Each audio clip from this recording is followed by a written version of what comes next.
हे friends, तो PLS battle spirit के पिछले एपिसोड में हमने देखा फे पिंग सियाओ छोटी एंजल से फाइट कर रहा होता है। वहाँ उनकी फाइट चल रही होती है, लेकिन वह ऐसी जगह पे होते हैं जहाँ कुछ प्रॉब्लम होती है और जो भी वहाँ पर होता है वो एक इल्यूजन में फंस जाता है, जहाँ पर उसे अपने इनर डीमन को हराना होता है, जिसके बाद वो वापस आ पाएंगे उस इल्यूजन से। तो इस एपिसोड की शुरुआत होती है और हम देखते हैं कि छोटी एंजल इल्यूजन में फंस चुकी होती है, जहाँ पर वह पूरी तरह नशे में धुत होती है। वह एक सॉन्ग की मदद से अपने दर्द को बता रही होती है कि वह किसी भी काम की नहीं है। वह कई सारी शराब की बोतल को पी चुकी होती है और एकदम नशे में धुत होती है और कहती है, मैं किसी भी काम की नहीं हूँ, मैं जिंदा क्यों हूँ, मुझे मर जाना चाहिए। मैंने अपने परिवार को नहीं बचा पाया, मेरा सब कुछ बर्बाद हो गया मेरे आंखों के सामने। मैं चाहती हूँ कि मैं इतने नशे में चली जाऊँ कि मैं दोबारा उठी हूँ ना, और हमेशा के लिए ऐसे ही सो जाऊँ और मर जाऊँ। वह अपने आप को पूरी तरह कोस रही होती है, लेकिन उसे थोड़ा अंदाजा होता है कि यह एक इल्यूजन है, लेकिन उस इल्यूजन से निकलना इतना आसान नहीं होता है। फिर वह किन्नान के बारे में सोचती है, जहाँ पर किन्नान वहाँ पर तो प्रेजेंट ही नहीं होता, और उसे उसके याद आने लगती है और धीरे धीरे एंजल कोशिश करती है और उस इल्यूजन को तोड़कर बाहर निकल जाती है,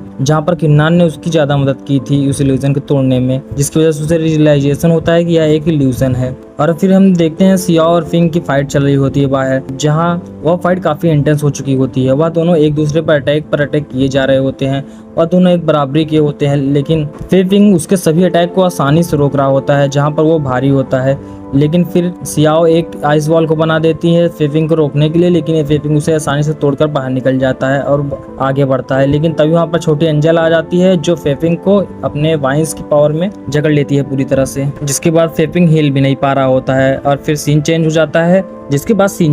है, और हम देखते हैं जॉफेंग की तरफ, जो वो भी एक इल्यूजन में फंसी होती है और उसके साथ किन्नान होता है जो उसके पाँव को दबा रहा होता है, उसे खिला रहा होता है और उसकी सारी बातें मान रहा होता है। और शायद इसी वजह से जॉफेंग को थोड़ा अंदाजा होता है कि यह एक इल्यूजन है, क्योंकि रियल लाइफ में ऐसा पॉसिबल बिल्कुल भी नहीं है कि किन्नान उसकी सारी बातें माने और ऐसा उसके साथ बिहेव करे। जिसके बाद जॉफेंग किन्नान की गोद में बैठ जाती है और उसके एकदम मुंह के करीब आ जाती है और वह शायद किस करने वाले होते हैं, लेकिन फिर किन्नान वहाँ से गायब होने लगता है। तब जॉफेंग कहती है कि यह एक अच्छा सपना था, लेकिन क्या ही हो सकता है, यह इल्यूजन भी किन्नान की ब्यूटी को कंपेयर नहीं कर सकता। और इस समय जॉफेंग को रियलाइज हो चुका होता है कि यह पूरी तरह से एक इल्यूजन है। तब वह इल्यूजन टूट जाता है और वह बाहर निकल जाती है। वह हम दूसरी तरफ सीमा की तरफ देखते हैं, जो वो भी एक इल्यूजन में फंसा होता है और वह एक टॉम में होता है और वहाँ पर कई सारे ट्रीजर होते हैं और उसका पार्ट शेल्फ भी होता है जब वो मोटा था। फेक सीमा बोलता है कि अब हमें यहाँ से चलना चाहिए, हमें सब कुछ मिल चुका है, सब वापस जा चुके हैं, अब हमें यहाँ पे नहीं रुकना चाहिए।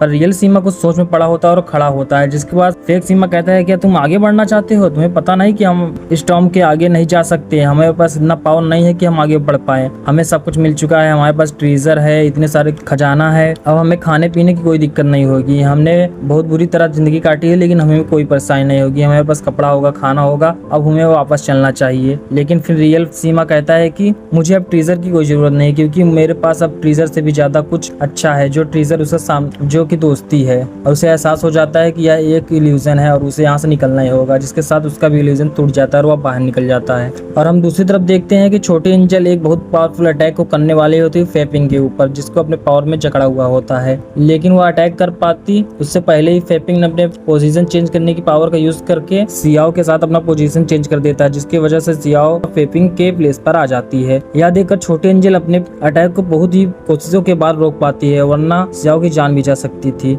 और इसी का फायदा उठाकर फेपिंग उस पर अटैक करने वाला होता है छोटी एंजल पर, लेकिन तभी वहां पर एक अटैक आता है जो कि जॉफेंग की तरफ से होता है, जिसकी वजह से फेपिंग दूर चला जाता है और वहां पर फिंग भी पहुंच आता है, जो फेपिंग के पीछे खड़ा हो जाता है और फेपिंग पर एक शॉट से अटैक करता है। पर फेपिंग उस अटैक से बच जाता है, क्योंकि उसे अंदाजा हो चुका था कि यह फिंग नहीं था। वह उसके हाथ पकड़ के कहता है, तुम कौन हो? तुम फिंग तो नहीं हो। लेकिन तभी फेपिंग पर एंजल का अटैक आता है, जो उसे ठेल कर दूर ले जाता है और हम देखते हैं कि वह फिंग अपने रूप को चेंज करता है और वह सीमा ही होता है जिसने अपने रूप को बदला था फिंग में। और तभी वहाँ पर हवा में क्रैक होने लगते हैं और हम देखते हैं कि उसमें से वेचुंग बाहर निकल रहा होता है, जो कि इल्यूजन को तोड़कर निकल रहा होता है। उसने अपने इनर डीमन को तो नहीं हराया होता है इल्यूजन को तोड़ने के लिए, वह पूरे इल्यूजन वर्ल्ड को सीधे फाड़कर बाहर निकल रहा होता है, जिसकी वजह से उसकी हालत काफी खराब हो चुकी होती है। वह कहता है कि मॉन्स्टर के पास सोल पावर क्यों नहीं होती, क्यों नहीं। वो अपनी पूरी कोशिश के बाद उस इल्यूजन से बाहर निकल जाता है और फेपिंग को देखकर उस पे अपने मॉन्स्टर को रूप लेकर फेपिंग पर जोरदार अटैक करता है और उधर से फेपिंग भी उस पे अटैक करता है